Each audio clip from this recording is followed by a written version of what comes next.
SwimSwam podcasts, joined by head coach of University of Florida, Anthony Nesty. And Coach Nesty, it must be a crazy last 4 weeks for you. I mean, first you come off of SECs and NC2As, which we could touch on, and success at both of those stages. And then Coach Popple steps down as the women's coach to take the South Carolina job, and then Florida gives you the responsibility of the combined program, which must be such an honor. And I mean, I'm sure, it comes with now not just 36 people that you're responsible for, but probably closer to 80. But I'm sure the university just doubled your salary, right?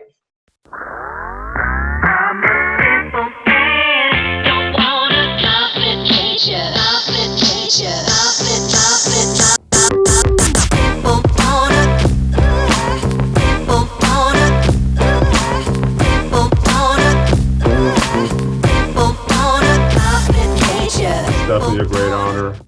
Yes, it's been very busy and a little bit overwhelming, as you can imagine. But we have great people here on campus.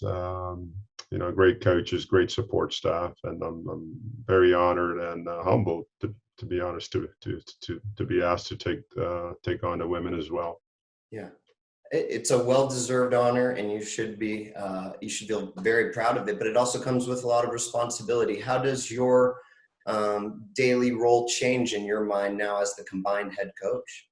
Well, you just got to manage another gender. Obviously, we've had real good success just having the men, but when you're a Gator and you're called upon to lead the other gender, I went for it, and our job now is to get the women on par with the men. But I can tell you this, though, Steve Youngblood has been with me for 10 years. Great coach, great friend, and Whitney Height, he's going to continue to be here. He's a fantastic coach all the way. Well, where he's coached, but he's a phenomenal coach, and I've known Whitney for quite some time as well, and I'm going to lean on those two. And with a combined program as well, you get to hire 2 more coaches. So I want 2 quality coaches added to the staff. So we can get this thing going and going to a point where we're very competitive, SECs and national. You've proven to be able to lead and develop athletes for sure. And as you step into now a combined head coaching role, and I know that you've had this role as the head coach of the men's program alone, being responsible for all the guys, it's a lot of responsibility, and it becomes the further up you step in the college coaching ladder, the more it becomes managing coaches as well as, and maybe a little bit more than coaching athletes. What's the difference? What's the difference between coaching athletes and managing coaches? Obviously, when you're a coach, the thing you do is coach athletes. So that's kind of comes very natural to me and to many coaches out there.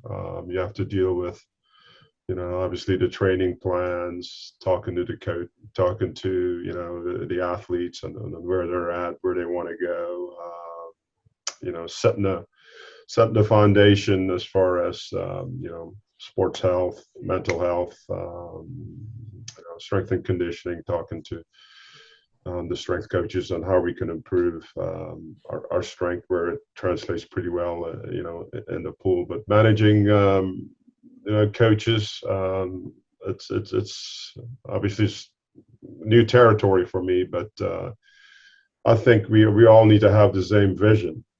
First and foremost, I think the plan we've had with the men the last 3 years has been pretty successful. I do want to implement sort of the same plan, but with a different feel to it. But by the same token, like I said before, I'm going to rely real heavily on the associates, Coach Youngblood and Coach Height, to get this thing going, because they're head coaches in their own right. So and I don't know, one thing I don't do is micromanage people. They're all very talented, they're all great coaches, and I have to have them do what they do best. So hopefully that's answers your question. It does. Is there a place for you where you still get a group or a day or some of that, hands-on stuff? Because if you're giving them the head coaching responsibilities of each team, do you fit in to any of the, hands-on coaching pieces anymore? I probably gonna write the plan, the weekly plan, the yearly plan, and have them kind of put their own spin to what I envision the plan working week in, week out. Sometimes I'll take a group because when you're the boss, you can do whatever um, you feel like, and but most of the times I'll have those coaches coach, and I kind of be the floater. Go with one group one day, or two groups going back and forth. Because I'm real good at how should I say it, Energy on multitasking. deck? Yeah, I'm really good at managing the deck and managing the coaches and knowing what we're looking for and where we need to go. So I think I'm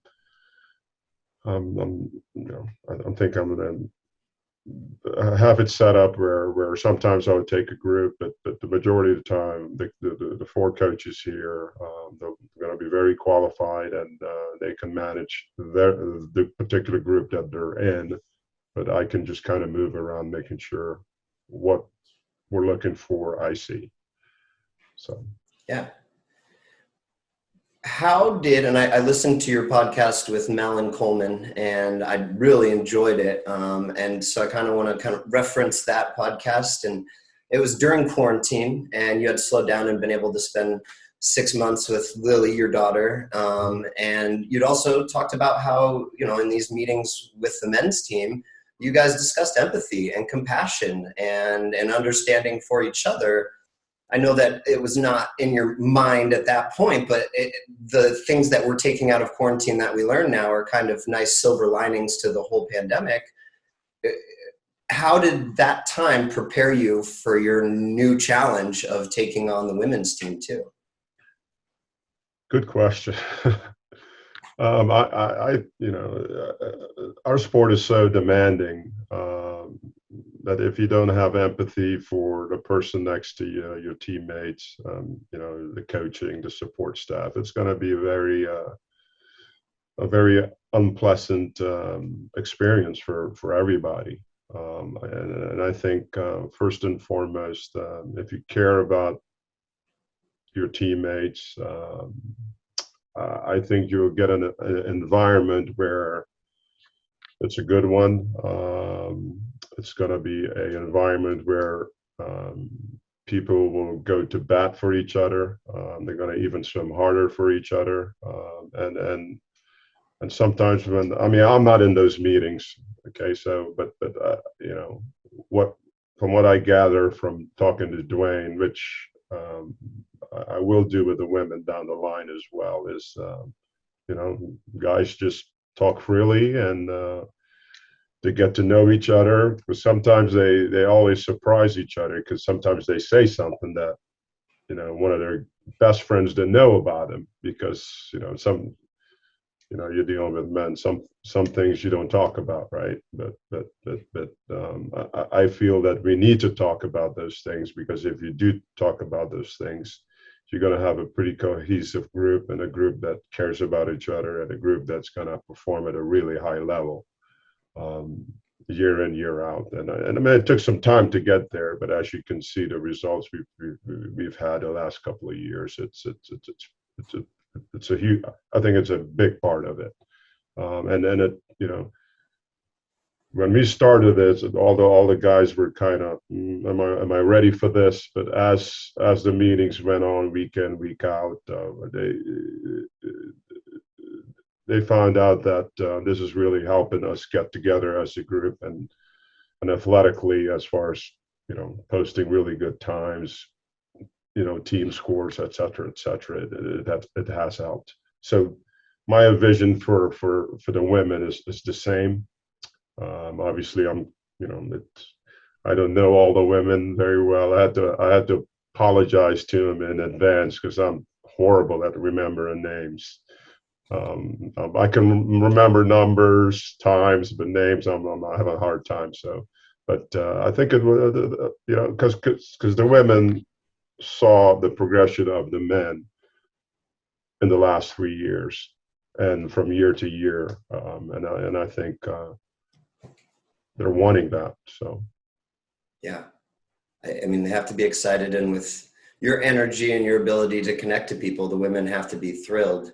How much of the work, because the challenge is a men's program and a women's program running together or kind of parallel from with each other? How much is it going to be kind of the groups actually being a little bit combined? Because to some recruits, that's an appeal. Some girls want to swim with guys. Some guys enjoy swimming with girls, and to others, it's an appeal. And you guys can kind of sell both now, because I'm sure you guys are going to do a little bit of both.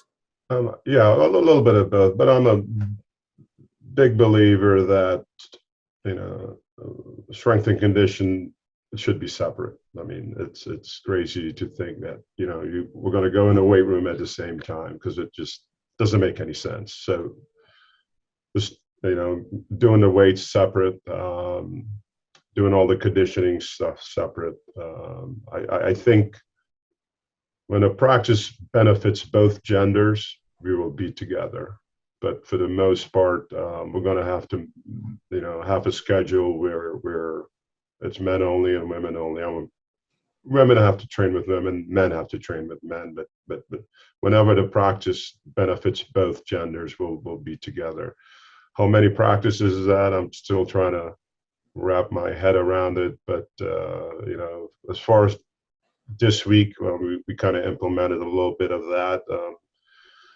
And we're separate 5 practices, and we're together 3 or 4. So. I've got one more question, and it's just kind of a coaching question, and it's a curiosity that I always have, and somebody who has reached the top of the coaching game here, but also reached the top of the swimming game as a gold medalist. And I wonder how that benefits you in conversations that you can have with an elite athlete who's going into a ready room. A coach like myself has zero experience of what a ready room at an international meet is like. You have huge advantage there. And in those scenarios, exactly the different pieces to look out for at that stage. On a daily basis, though, when not everybody's necessarily headed to international meet, I could see that kind of drive and motivation that made you such a good athlete kind of be tough as a coach to have that expectation. What's the plus as a coach now, and haven't been able to look back, and I'm sure it's been a progression, but what's the plus of your athletic success in history in the sport, and what's something that you kind of had to overcome as a coach? Well, the plus is always, especially winning a gold medal in the Olympics, World Championships, and NC2A championships. The kids know you've been there, you've done it, so you kind of I don't know if trust is the word I'm looking for, but they kind of street credit. Yes. You get the credit.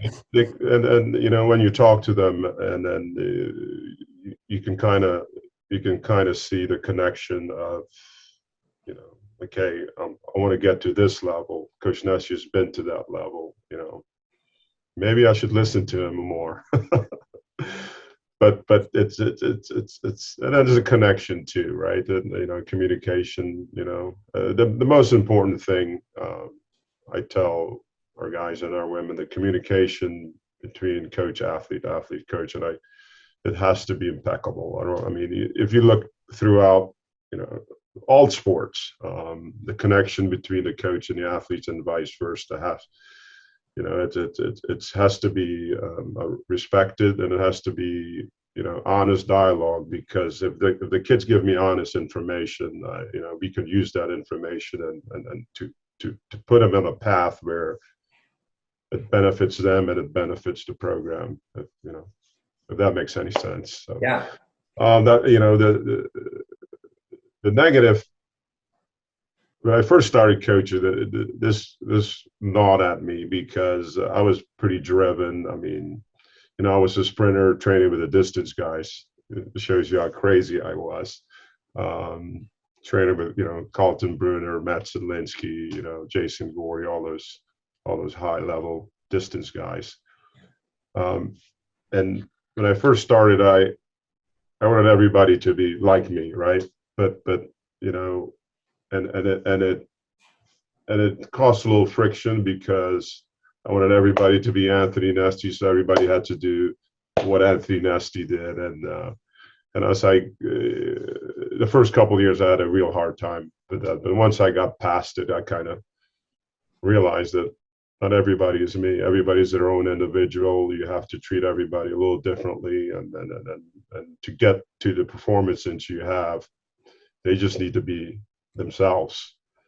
And once I figured that out, it took me a while to figure it out. It shows you how smart I am. But no, I think it has to be really hard, Coach Nesty. I think that has to be one of the most difficult things, because that drive and that stubbornness of knowing that you've been there and knowing that this is it is part of what allows you to win a gold medal, not just be an international top of the world kind of swimmer, win gold medal at the most important race in the world. And to let go of that stubbornness means you're kind of letting go of part of who you are and what helped you build up to that. So it's not an easy thing. That's got to be really difficult. And I think a person that helped me too is my wife, because you would come home and she would get the brunt of it, right? Oh, this kid did that, and she goes, Anthony, not everybody can be you.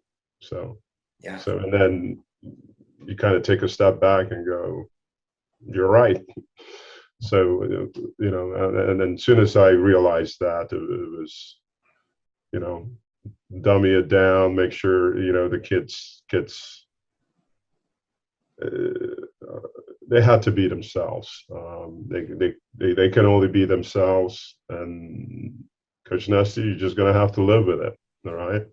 So and it was good though. I mean, it's been learning experience for me when I was younger, and obviously swimming at a high level and coaching at a high level. It's both, as you well know, hard work, takes dedication, but the great thing about University of Florida is the support that we have. It's second to none. Yeah.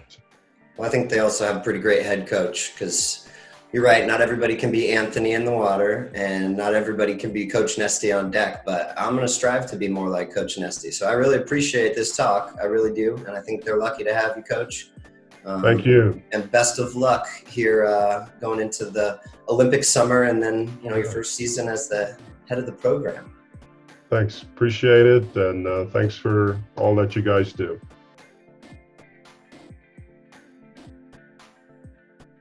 You've been listening to the SwimSwam podcast. Stay tuned for new episodes every week.